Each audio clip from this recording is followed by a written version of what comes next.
Salut à tous et bienvenue dans une nouvelle vidéo.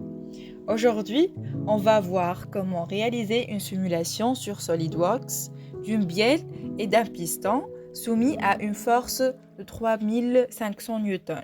On va voir comment définir les matériaux, appliquer les conditions au connecteur et analyser les résultats comme d'habitude. Alors, on va commencer tout de suite. Tout d'abord, on va ouvrir le fichier du modèle de la bielle et du piston. On va démarrer une nouvelle étude.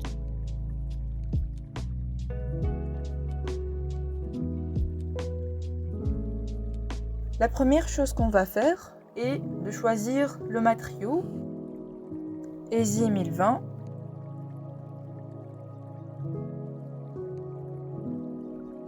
Appliquer puis fermer. Maintenant, je vais définir les interactions en cliquant sur Component Interactions et je vais choisir maintenant Contact. Le mode Contact permet d'assurer que les pièces réagissent correctement aux forces appliquées sans pénétration physique. On va maintenant éliminer les pièces qui seront remplacées par des connecteurs après. En cliquant sur l'objet, ici le petit triangle, et on va voir cette liste. On va éliminer les pièces maintenant. Cette élimination des pièces à remplacer par des connecteurs permet de simplifier la simulation tout en conservant un comportement réaliste. C'est bon, on va maintenant ajouter les connecteurs. Cliquez sur Connections, puis Pin.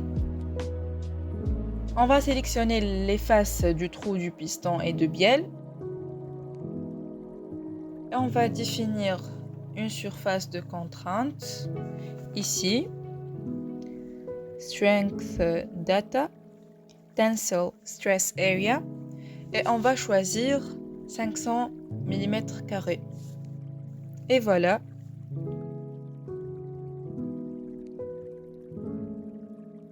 Même chose pour le boulon. Cliquez une autre fois sur Connections et choisir Bolt. On va sélectionner les surfaces.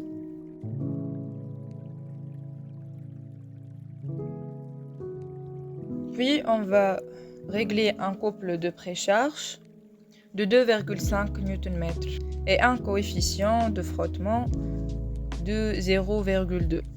Le filetage des boulons sera défini à 1,2 threads per millimeter.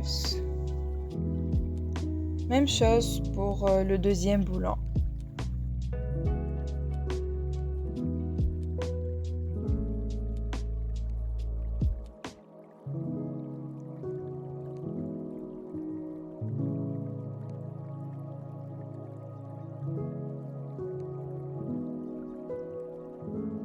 Et voilà le résultat final.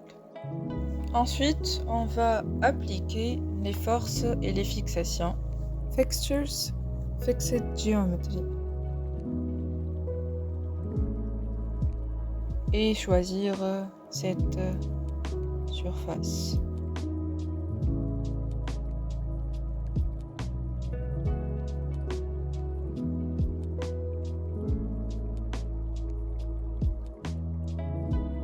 Maintenant les forces.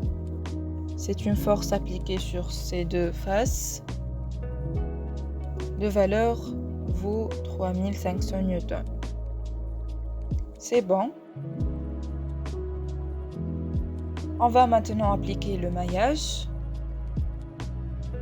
Choisir un maillage standard. Un maillage plus fin augmente la précision, mais aussi le temps de calcul.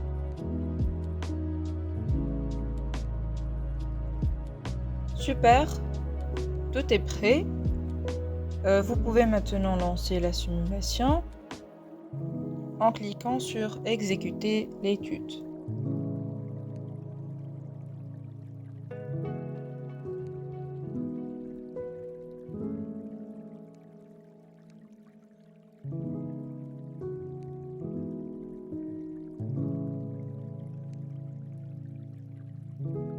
Une fois la simulation est terminée, les résultats seront affichés ici sous forme de carte de contraintes, déformation, force, etc.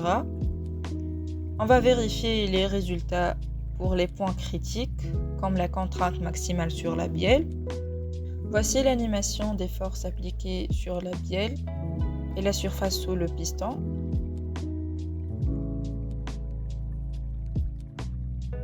Pour la valeur maximale, on va cliquer sur Chart Options et cocher Show Max Annotation et Show Min Annotation. Pas grave. On va choisir Floating. Et ici, on va choisir 0. On va aussi savoir les forces appliquées sur les connecteurs.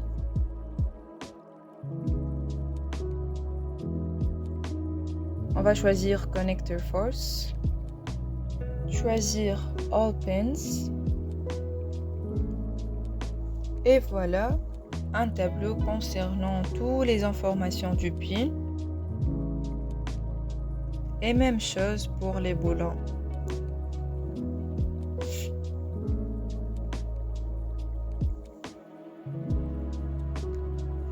Même chose aussi pour le déplacement.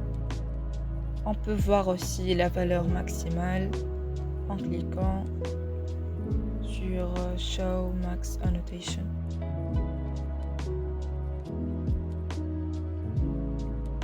En conclusion, cette animation met en évidence l'importance de bien comprendre la répartition des forces dans un système piston-bielle.